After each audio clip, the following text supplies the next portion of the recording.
Olá, seja bem-vindo ao Preveste da UEA. Eu sou a professora Lana, sou do sexo feminino, com 31 anos, sou parda, cabelos pretos, tenho estatura mediana, estou trajando calça branca e blusa preta. O ambiente da aula é um estúdio de televisão e usarei uma tela interativa para anotações.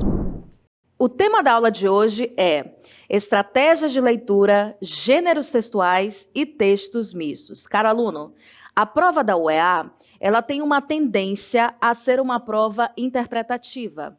Até mesmo nas questões que cobram conteúdos gramaticais, essas questões costumam vir dentro de questões de textos para que você consiga interpretar e só então partir para a parte mais gramatical. Então, para que o aluno faça uma boa prova, é necessário que ele mobilize uma série de estratégias de leitura para que ele consiga fazer a correta interpretação do texto. Para isso, é necessário que o aluno conheça, por exemplo, o que são os gêneros textuais, o que são as tipologias textuais e qual é o tipo de linguagem que está sendo mobilizada dentro daquele texto. Se é uma linguagem verbal, ou se é uma linguagem não verbal, ou se é um texto sincrético com a mistura desses dois gêneros, desses dois tipos de linguagem. Vamos observar essa questão da UEA CIS 3. Examine a imagem para responder a questão. Nós temos aqui uma capa de revista com um fundo vermelho, está escrito Revista Preveste, e embaixo o amigo americano. Você consegue observar que nós temos aqui a imagem que faz referência a alguns elementos do guerrilheiro Che Guevara, como, por exemplo, a boina e o cabelo, mas o rosto que está nessa imagem é o rosto do ex-presidente dos Estados Unidos, Barack Obama, que foi presidente até 2014. Então, observe que, para eu conseguir interpretar essa imagem, eu preciso articular tanto a linguagem verbal quanto a linguagem não verbal, de que forma que elas conversam. Então, observem, o amigo americano fazendo uma referência a um guerrilheiro. Vamos ver o que a questão pede de nós.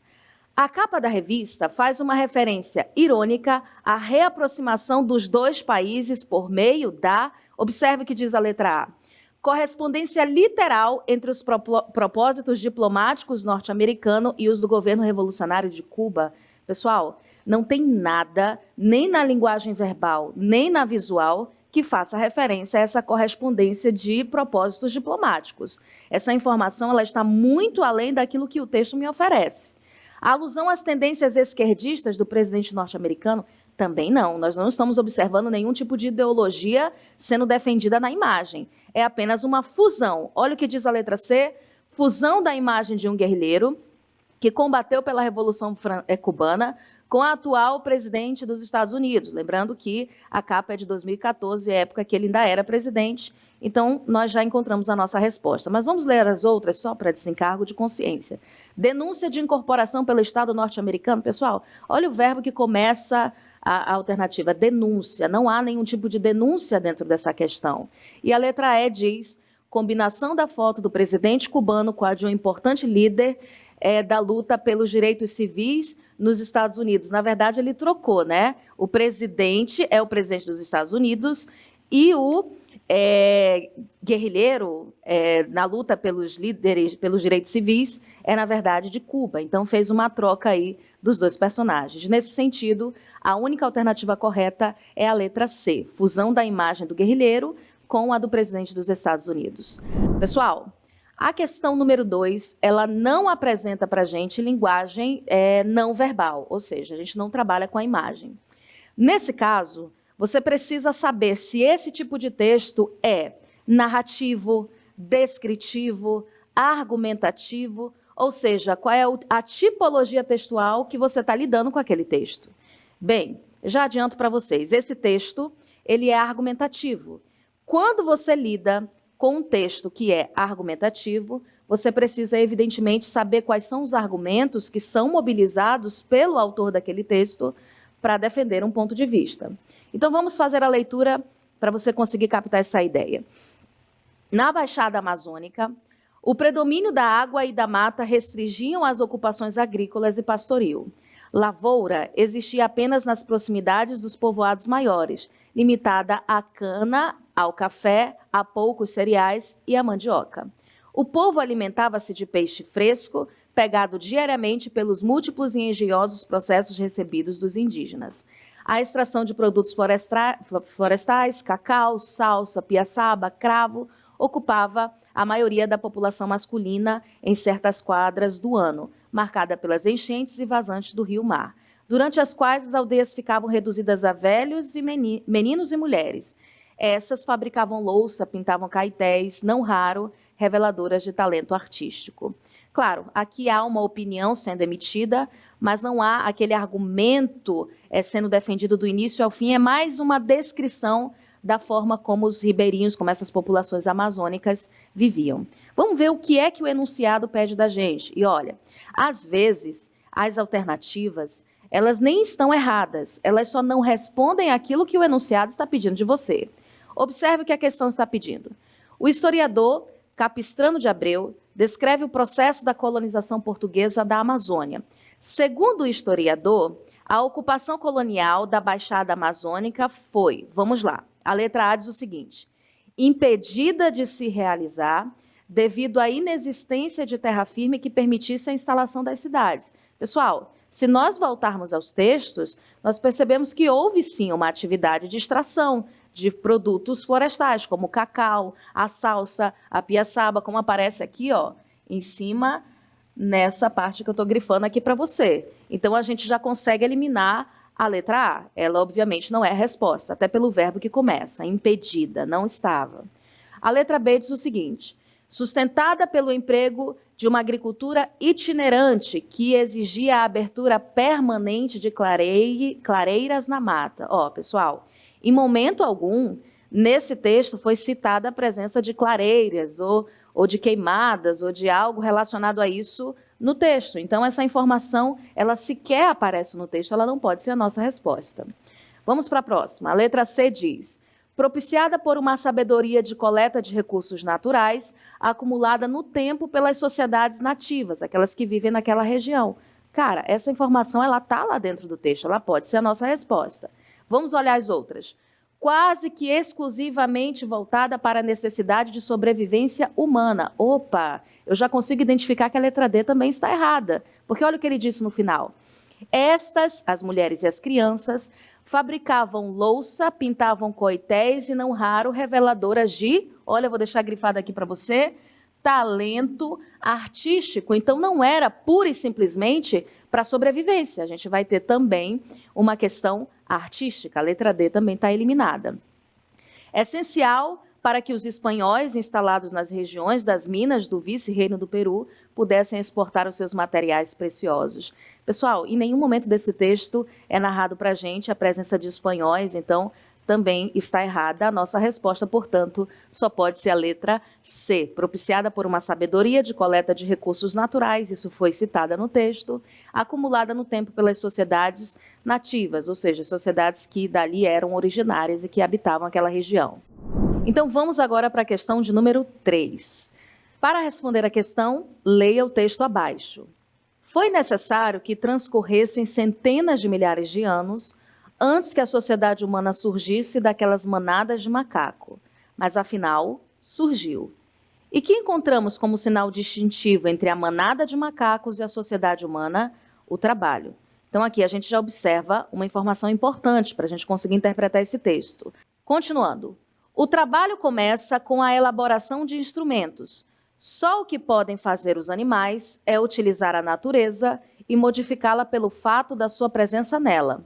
O homem, ao contrário dos animais, modifica a natureza e a obriga a servir-lhe e domina. Então, veja bem, a principal diferença entre nós, seres humanos, e os animais, segundo o texto, é que os animais, eles modificam a natureza pela sua simples presença. Os seres humanos, eles modificam para que essa natureza possa servir ao homem. Então, veja bem, vamos para a nossa pergunta, questão da UEA. Segundo o texto, escrita em 1876, a atividade do trabalho, olha o que diz a letra A, divide a sociedade humana em dominantes e dominados. Veja bem, parece ser a resposta, mas se você observar, em nenhum momento do texto foi falado para a gente que a sociedade humana é dividida em dois grupos. Na verdade, o recurso argumentativo que ele utilizou foi, na verdade, comparar os seres humanos a animais. Então, a letra A não pode ser a nossa resposta. A letra B diz: é uma força natural que o homem herdou dos macacos. Também não faz sentido, nós não herdamos essa força dos macacos.